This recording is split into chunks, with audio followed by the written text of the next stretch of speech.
Bismillahirrahmanirrahim. Assalamualaikum warahmatullahi wabarakatuh. Alhamdulillahirabbil alamin. Wassalatu wassalamu ala Rasulillah sayyidina Muhammadin wa ala alihi wa sahbihi ajma'in. Amma ba'du. Alhamdulillah, tadi malam kita sudah mengkaji tentang ciri-ciri orang yang beriman.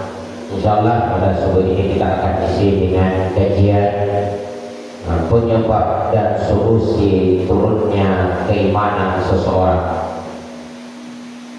Imam Sufyan Ats-Tsauri mengatakan bahwa iman itu yazidu wa yanqus. Jadi iman itu ada kalanya bertambah, ada kalanya berkurang. Jadi ada kalanya iman itu meningkat, ada kalanya dia menurun. Apa penyebabnya? Berkata Imam Abdul Bar mengatakan bahwa iman itu yazidu bil ta'at wa yanqusu bil maksiyah. Iman itu dapat bertambah dengan ketaatan. Jadi dengan ketaatan yang kita lakukan, iman itu bertambah. Wa yanqusu bil maksiyah, dan iman itu bisa berkurang dengan maksiat atau perilaku dosa yang kita lakukan. Artinya bahwa keimanan itu berbanding lurus dengan ketaatan yang kita lakukan. Ketika keimanan meningkat, maka ketaatan akan meningkat, ibadah akan meningkat. Tetapi ketika keimanan menurun, maka ketaatan itu juga akan menurun. Ibadah yang kita lakukan sehari-harinya yang biasa kita rajin, maka biasanya kita akan malas untuk menjalankan ibadah tersebut. Nah, penurunan iman dalam agama dikenal sebagai al-futur. Futur, pada saat ini kita namanya fatur, itu saat yang sama, itu satu kata. Nah, makanya kalau fatur ini ya imannya setiap hari menurun terus. Kenapa? Karena namanya fatur. Fatur itu satu kata yang futur, artinya menurun iman. Ini bukan main-main. Memang panggilan itu adalah doa buat pemiliknya. Makanya kadang nama itu bagus seperti Fathur. Aslinya Fathur. Fathur artinya pembuka. Ya. Fathur Rahman, pembuka kasih sayang Allah. Tetapi memanglah orang seringkali memanggil dengan panggilan yang tidak sesuai dengan nama. Makanya hati-hati, saya dulu itu karena saya beri nama yang pertama itu Abdullah. Cuman istri saya orang Bugis. Orang Bugis kalau Abdullah tidak dipanggil Abdullah, tetapi dipanggilnya Abdul. Panggilan itu adalah doa buat pemiliknya. Makanya kita itu bukan cuma melihat namanya bagus, tetapi nanti orang memanggilnya apa. Kadang nama itu bagus seperti Ali, artinya orang yang ahli, orang yang mengetahui, orang yang paham. Tetapi alim, orang tidak panggil alim, tetapi orang panggilnya alim. Kata alim dengan alim itu beda jauh. Kalau alim orang yang ahli agama, orang yang berilmu. Tetapi alim artinya orang penyakitan. Maka semua orang yang namanya alim itu umumnya penyakitan semua. Makanya kita ini harus memberikan nama yang baik dan harus memperhatikan panggilan yang baik nantinya. Karena jangan sampai namanya baik tetapi orang memanggilnya salah. Padahal doa itu kata ulama itu adalah nama itu kata ulama adalah doa buat pemiliknya. Dan setiap kali orang panggil, bahkan lebih berpengaruh nama panggilan daripada nama yang sebenarnya. Kenapa? Karena yang disebut setiap hari itu adalah nama panggilan. Maka kata Nabi dalam agama kita itu harus memberikan di antara kewajiban orang tua terhadap anaknya harus memilihkan nama yang baik, karena nama itu diharapkan menjadi doa buat pemiliknya. Jadi futur itu artinya menurunnya keimanan setelah dia tinggi. Malasnya kita setelah rajin, itu namanya futur. Ya, penurunan. Nah, apa penyebab dan solusinya? Yang pertama yang menyebabkan menurunnya iman kita itu yang paling berpengaruh itu adalah faktor lingkungan. Jadi memang orang tua kalau dia memiliki anak-anak itu harus menciptakan lingkungan yang Islam di dalam rumahnya. Ketika dia memiliki sekolah harus memiliki sekolah yang betul-betul bisa meningkatkan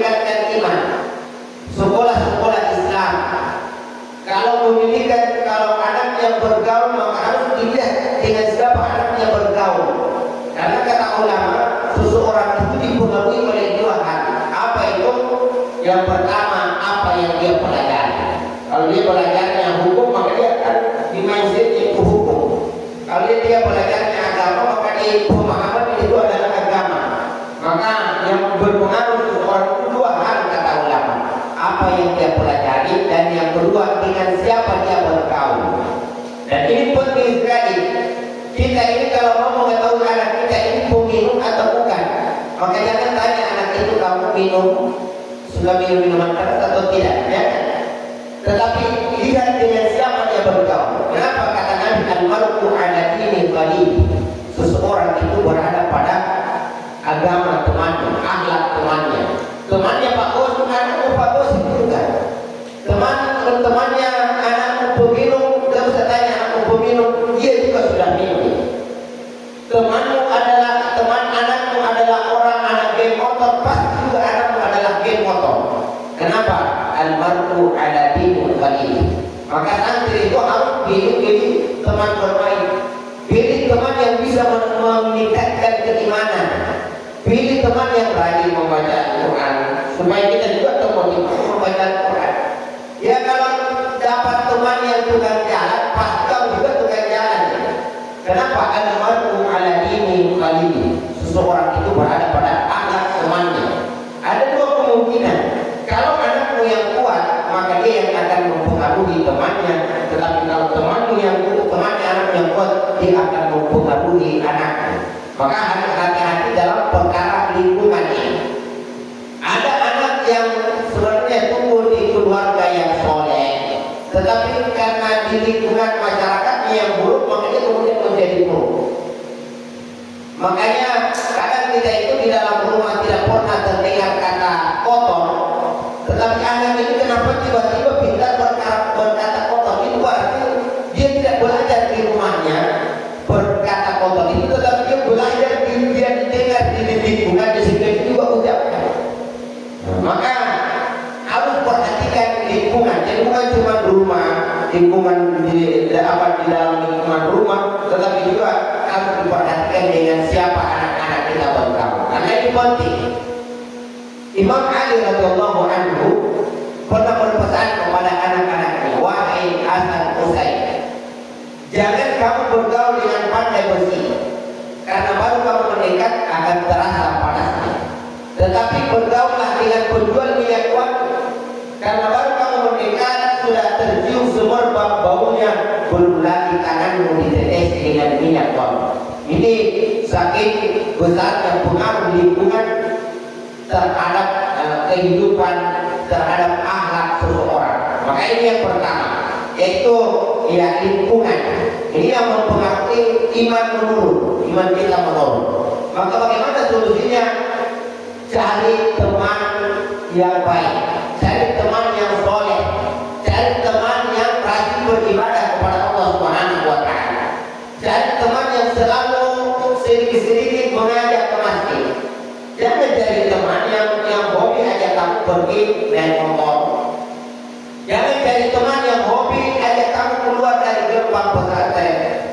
Jangan cari teman yang hobi lari pulang ke rumah. Ada santriwati, karena dia sebenarnya tidak suka lari dari motor, tetapi karena temannya suka lari dari motor, lari juga. Kalau teman yang suka lari yang ajak dia masih ada di pesantren, tetapi yang diajak itu sudah hilang. Kenapa? Karena beda orang tuanya. Anak yang mengajak lari orang tuanya sudah paham, tetapi yang diajak lari orang tuanya tidak terima. Karena saya ini adalah perempuan, lari dari pondok itu bahaya, maka ditarik anaknya. Maka cari teman bergaul yang baik. Kenapa? Kata Nabi, al-mar'u ala dini qalil. Kalian itu berada pada akhlak teman. Teman bertukang gosip, jangan berteman. Kenapa? Kamu akan berakhir jadi tukang gosip. Kalau mendengar ceramah begini di luar, kalau temannya tidur di lantai, itu temannya juga akan terpengaruh tidur di lantai. Maka ketika ada temanmu yang selalu menasihati kamu, mengajak kamu kepada kebaikan, ketika kamu malas dia panggil kamu untuk ibadah, dia selalu ajak kamu masuk kelas, maka genggam tangannya. Itulah teman yang baik. Tapi kalau ada temanmu yang sering-sering tidak usah masuk belajar, maka putuskan, you and me, kamu dan saya berakhir sekarang. Kenapa? Karena itu tidak akan membawa manfaat sama sekali. Justru yang dibawa adalah kerugian, yang mudarat. Itu yang pertama. Kemudian yang kedua, iman kita itu menurun dengan maksiat yang kita lakukan. Artinya bahwa kalau kita ini dalam perkara sholat, kenapa malas saya sholat? Ya, kalau kita ini dalam perkara ibadah malas, padahal manusia itu kata Nabi yulad ala fitrah. Manusia itu lahir dalam keadaan fitrah. Apa itu fitrah? Cenderung beribadah. Anak kalau menangis tengah malam azankan di telinganya, dia akan berhenti menangis. Ada anak kecil suka menangis tengah malam, azankan dia malam ini, misalkan dia sudah menangis 1 minggu. Ini bisa diuji coba, menangis 1 minggu tidak berhenti. Azankan dia malam itu, besok dia akan berhenti menangis. Besoknya tidak akan menangis lagi. Kenapa? Anak-anak itu yulad ala fitrah. Ya, dia itu ya akan tenang ketika dia diingatkan kembali dengan kadar kesuciannya. Dan anak-anak itu aslinya dia, jadi kita ini kalau membawa fitrah dari lahir kita, sebenarnya kita ini akan taat ibadah kepada Allah Subhanahu wa Ta'ala, akan rajin ibadah. Ya makanya kita ini akan menurun ketika ibadah kita malas, baca Al-Quran, sebagai baca Al-Quran malas, maka periksa perilaku kita, periksa aktivitas kita. Jangan sampai ada aktivitas kita yang ternyata berbau maksiat yang kita tidak sadar. Karena tidak ada yang berpotensi menurunkan iman kita. Karena kalau iman kuat, itu mengaji enak, sholat enak, ibadah rajin. Diajak ke masjid tidak akan protes-protes, diajak zikir baik-baik saja, dia akan senang berzikir. Itu kalau iman kuat. Tapi kalau diajak zikir malas, maka periksa apa yang membuatnya malas. Tidak ada yang mempengaruhi ibadah menjadi malas, melainkan ada maksiat yang mungkin rutin kita lakukan. Maka cek, periksa perilaku kita. Jangan sampai ada maksiat yang selama ini yang sering saya lakukan, yang saya tidak sadar ternyata itu mengandung maksiat. Atau mungkin ada makanan yang haram yang masuk ke dalam perut saya, maka periksa itu. Ya karena kadang ada makanan itu secara dia halal, tetapi ternyata proses penyembelihannya yang tidak halal. Maka ulama-ulama dulu itu menghindari makanan yang dari pasar. Kenapa? Karena bisa saja misalkan beli ayam yang sudah terpotong, kita tidak tahu itu disembelih karena Allah atau bukan. Apakah ketika penyembelihan itu disembelihnya dengan menyebut nama Allah atau tidak? Karena kalau tidak disebut nama Allah, maka itu bangkai namanya. Itu kalau dimakan berpengaruh menjadikan kita malas ibadah kepada Allah.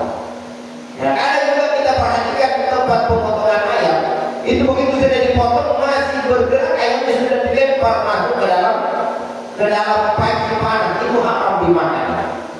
Yang begitu kalau dimakan itu akan membuat kita malas ibadah kepada Allah Subhanahu wa Ta'ala. Makanya wajar kalau Imam Syafi'i dalam riwayat itu ditemukan, ternyata Imam Syafi'i itu cuma 1 kali kenyang selama hidup. Kapan itu? Ketika datang ke rumah gurunya, disuguhkan makanan, dia yakin tidak mungkin sesuatu yang haram, apalagi yang syubhat masuk ke dalam rumah gurunya. Maka dia kemudian kenyang, dia makan kenyang, dan dalam riwayat itulah yang pertama dan terakhir Imam Syafi'i kenyang. Imam Syafi'i tidak pernah mengenyangkan perutnya. Kenapa? Khawatir yang sampai ada perkara makanan yang syubhat masuk ke dalam perut. Ya. Jangankan yang haram, yang syubhat dihindari oleh Imam Syafi'i. Jadi ada makanan yang haram itu yang dia tidak secara zat haram, dia juga hasil kerja kita, tetapi prosesnya, penyembelihan dan lain sebagainya kita beli di pasar. Ya, kemudian ternyata itu secara proses haram, memang tidak mengandung dosa bagi kita. Kenapa? Karena kita tidak tahu. Itu masuk ke perkara al-ma'fu anhu yang dimaafkan oleh Allah Subhanahu wa Ta'ala. Tetapi dimaafkan belum tentu mendapatkan hilang. Ada orang minum racun tidak sengaja, apakah dia berdosa? Tidak. Dia tidak berdosa karena dia tidak sengaja.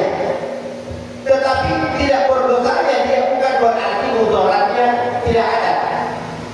Biarpun kamu tidak sengaja minum, tetap kamu akan mati. Kenapa? Kamu sudah minum racun. Dimaafkan oleh Allah karena dia tidak tahu bahwa itu racun, tetapi mudarat akan tetap berjalan. berjalan. Maka ini yang kedua, maksiat itu dapat menurunkan keimanan. Maka kalau kita mau meningkat dan menjaga kualitas iman kita, maka kita harus memiliki sifat wara. Apa itu wara?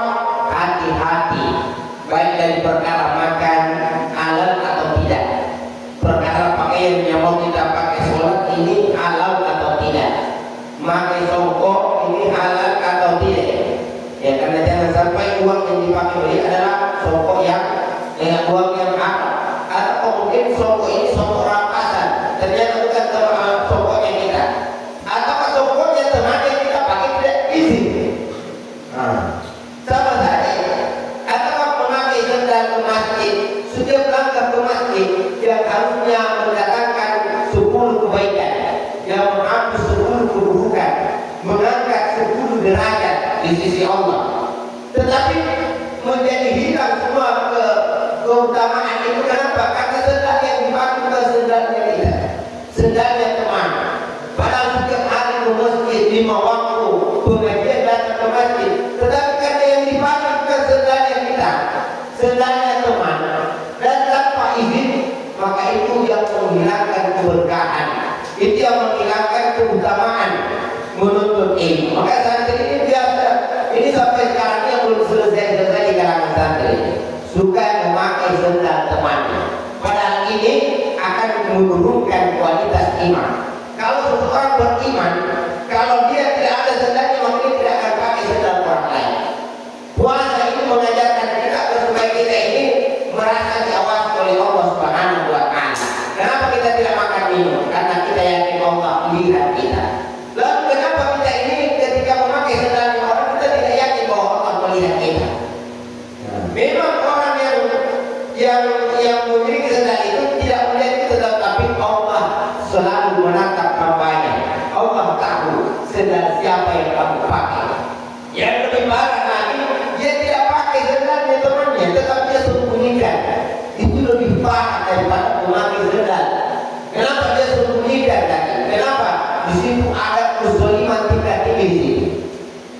Sudahlah dia pakai, dia sembunyikan, akhirnya temannya dari kota. Kalau cuma dipakai kan sampai dia selama sudah ada lagi sendal, tetapi kalau sembunyikan sampai dia selama hilang sendalnya, akhirnya dia beli lagi. Itu namanya merampas. Dan harusnya sendal itu dipakai ibadah kepada Allah setiap hari, menjadi tidak dipakai beribadah. Dan nanti sendal itu akan datang di hari kiamat menuntut orang yang menyembunyikan. Kenapa? Di Mekah hewan kurban itu kalau mau dikurban mereka tidak perlu diikat seperti di Indonesia. Datang mereka menyerahkan lehernya. Kenapa? Mereka bangga dipakai beribadah kepada Allah Subhanahu wa Ta'ala. Dan pada hakikatnya semua benda itu sedang dipakai beribadah kepada Allah. Yusabbihu lahu ma fis samawati wa ma fil ardh. Bertasbih semua yang ada di langit maupun yang ada di bumi, sedang juga bertasbih kepada Allah. Manakala disembunyikan berhenti dia, menangis dia, kenapa tidak lagi pakai kemati? Dia akan datang tuntut. Siapa yang sembunyikan saya waktu di dunia? Maka ini jangan bermain-main. Maka ini pentingnya kita ini belajar supaya kita paham hakikat. Kita paham, karena dengan paham kita tidak akan melakukan perkara-perkara yang demikian. Itu yang ketiga. Yang kedua, kemudian yang ketiga yang menyebabkan turunnya keimanan kita adalah kalau kita masih ada 4 kalau 2. Yang ketiga adalah cinta yang berlebihan terhadap dunia.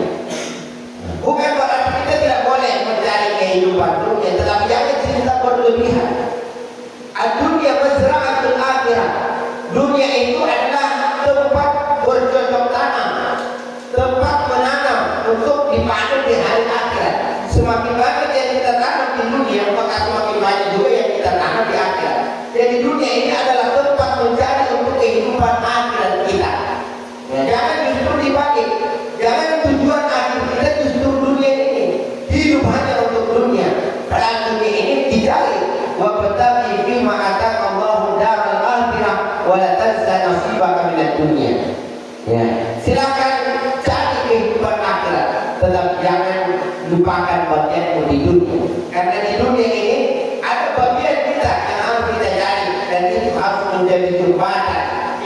beribadah kepada Allah Subhanahu wa taala. Bagaimana kita bisa memakai songkok yang bagus untuk beribadah kepada Allah manakala tidak ada uang yang dipakai membeli?